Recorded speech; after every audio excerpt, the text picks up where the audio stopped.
Iran's arrogance has crashed into the steel wall of American technology. What flies in the skies over Tehran today are not just planes. They are the harbingers of an empire's collapse. April 4th, 2026. Tensions in the Strait of Hormuz have reached a point of no return, fueled by the autonomous fighters and strategic bombers deployed by Washington as part of Operation Epic Fury. Trump's ultimatum that we can take down Iran in seconds is no longer mere rhetoric, but a physical reality on the ground. The active operations of B-52s within Iranian airspace have shattered Tehran's defense doctrine like a house of cards. Today, we analyze the massive show of force the U.S. Air Force has carried out in the heart of Iran, Trump's latest orders regarding oil facilities, and why Tehran has been forced to hastily rewrite its war strategy. These details are critical to understanding how the war will end. Let's begin. A rare event in the history of air warfare unfolded. The U.S. Air Force officially confirmed that massive B-52 Stratofortress bombers were conducting active operations within Iranian airspace. Despite entering the range of Tehran's much-trusted air defense systems, these aircraft managed to glide through like ghosts, thanks to American electronic warfare capabilities. The message of this operation is clear. Tehran is no longer untouchable. These massive steel birds soaring over Iran's underground missile bases and nuclear facilities are the Pentagon's declaration that we can destroy any target at any time. The silence in the air defense channels also exposes the paralysis in the Iranian military's command and control mechanisms. As of April 4th, Donald Trump has ramped up the pressure to the highest level. In his latest post on Truth Social, he announced that the U.S. would take and control the oil itself, in response to Iran's efforts to hold global energy markets hostage. According to Trump, opening the Strait of Hormuz is now a matter of minutes for the U.S. military. Trump's statement is not merely a threat, it is the first sign of Washington's new energy architecture in the Middle East. Trump explicitly reminded everyone that Iran's civilian and military infrastructure, bridges, dams, and power plants, is on the next target list. Tehran, however, responded to this ultimatum with a threat of total destruction that would also engulf regional countries. Yet this was interpreted in Washington merely as a sign of desperation. Iran's biggest trump card, the Hormuz minefield, collapsed in the face of American autonomous technology.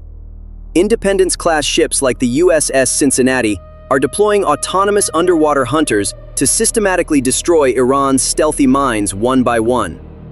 This operation proved that the U.S. Navy could turn the strait into a safe corridor without putting a single crew member at risk. In response to this technological superiority, Iran attempted to retaliate by attacking energy facilities in the region. According to a Bloomberg report, while Iran managed to strike some Gulf energy facilities and claimed to have shot down a U.S. warplane, these moves were insufficient to shake the U.S.'s overall strategic dominance. On the contrary, these attacks provided Washington with all the legal and political legitimacy needed to deliver the final blow to Iran. Under this technological and logistical pressure from the U.S., Iran was forced to discard the war of attrition doctrine it had painstakingly built over the years. According to Carnegie Endowment analyses, Tehran is rewriting its entire war strategy from scratch due to the asymmetric shock created by American B-52s and autonomous systems. The issue is no longer Israel or proxy forces. It is Iran's own territorial integrity and the survival of the regime. A special report published by the Institute for the Study of War, ISW, documents serious panic within Iran's command and control structure and the depletion of strategic reserves to the breaking point. While Tehran tells its people stories of victory, generals are scrambling at the table to find ways to survive the American steel rain. Let's delve into that invisible detail that most people overlook at the analysis table. The fact that B-52s can roam freely in Iranian airspace is not merely a matter of flight capability, but the result of a massive cyber offensive conducted by U.S. Cyber Command, CYBERCOM. Technical reports as of April 4th indicate that Iran's Russian-made S-300 and S-400 systems are being overwhelmed by electronic noise. The true power Trump relied on when he said, "We can take down Iran in seconds," is this digital superiority. The US did not merely jam Iran's radars, It manipulated them to recognize its own aircraft as friendly units. This explains why the military council in Tehran could not issue a fire order. The only thing an army blind in its own skies can do against American strategic bombers is wait in underground bunkers for its turn to come. Trump's shocking declaration on Truth Social, "We will take and control the oil ourselves," is not merely a war threat. It is the official announcement that the energy geopolitics that have persisted since 1945 have come to an end. Trump declared to the world that Middle Eastern oil is no longer a threat, but a strategic reserve directly under the control of the US and its allies. As CNN's latest report noted, this situation has shifted all the balances in the region. The Gulf states, UAE, Saudi Arabia, are no longer merely defending themselves against Iran's missile threats. They are becoming cogs in the massive energy shield Trump has established.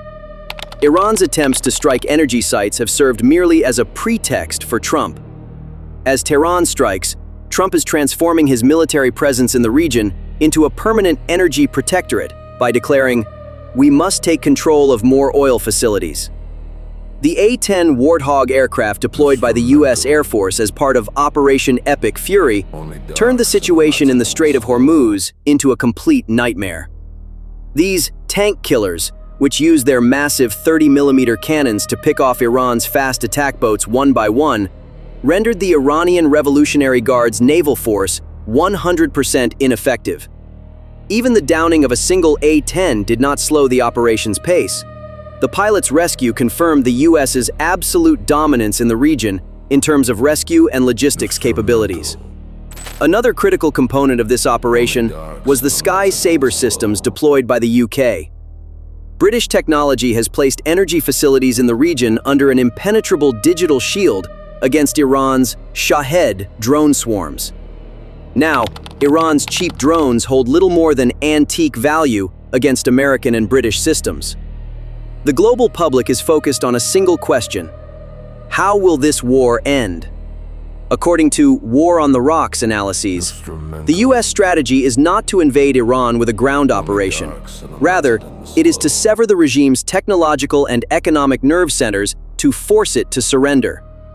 Trump's statement, "We can take the oil and make a fortune," is the economic code for this final move. By completely cutting off Iran's energy revenues, the US is driving the country toward internal social upheaval and external military paralysis. According to a CNN report dated April 4th, Trump's latest orders targeting oil facilities represent the final diplomatic and military steps taken to force Tehran to raise the white flag. How long Iran can withstand this pressure is debatable. The failure of expected support from Russia, due to its own internal problems, has left Tehran at the most isolated and vulnerable point in history. April 4th, 2026, will go down in history as the day the course of history permanently shifted in Washington's favor. Iran's axis of resistance, which it had boasted about for 40 years, suffered a psychological collapse upon the sighting of American B-52s over Tehran. War on the Rocks analyses emphasize that the paralysis of Tehran's central command, both logistically and financially, has left its proxy forces in Lebanon and Syria completely adrift. Tehran, which is rewriting its war strategy, now possesses neither a single penny nor a single bullet to sustain its external groups. Trump's confidence that we can easily open the Strait of Hormuz actually rests on the reality that these proxy forces are being hunted down one by American autonomous systems. The 35-nation coalition's closure of the Strait of Hormuz like a steel cage has severed all of Iran's nerve endings to the outside world. Now Tehran is calculating whether it will be an internal explosion or an American steel rain that will bring it down. For our valued viewers sitting down at the strategy table this Sunday morning, let's examine the other side of the coin, the defense industry, which is where the real brilliance lies. What is happening in Hormuz today is not merely a clash between two armies. It is the execution of the 1980s analog military doctrine by 2026's artificial intelligence and autonomous swarm technology. Why did Tehran's long-touted covert minefields turn into a paper tiger in the face of American AN/AQS-20 sonar systems and UISS, unmanned influence sweep system, autonomous vehicles? The answer lies in sensor fusion technology.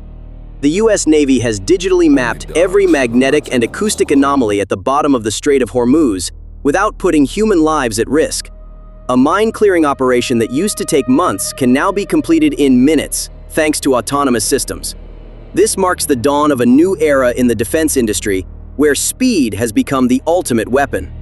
Trump's confidence that we can open the Strait of Hormuz in seconds is rooted in this laboratory success. Aviation enthusiasts know that under normal circumstances, a B-52 entering a modern airspace is a suicide mission. However, reports from April 4, 2026, confirm that these giants are flying through Iranian skies like ghosts. Here's the Sunday secret at play. The US has upgraded the B-52s not just as bombers, but as massive electronic warfare stations. This technology, which subjected Iran's Russian-made S-300 and S-400 radars to a rain of digital jamming, turned Tehran's defense screens into a literal snowy television. For defense industry enthusiasts, the key lesson here is that it is no longer the caliber of the bullet that wins the war, but the frequency that delivers that bullet to its target. The asymmetric network Iran had established through its proxy forces was rendered completely blind and deaf in the face of this digital sledgehammer. Dear viewers, to summarize, in the 2026 Iran war, America's technological superiority and Trump's unwavering pragmatism wiped Iran's 40-year resistance strategy off the historical stage overnight.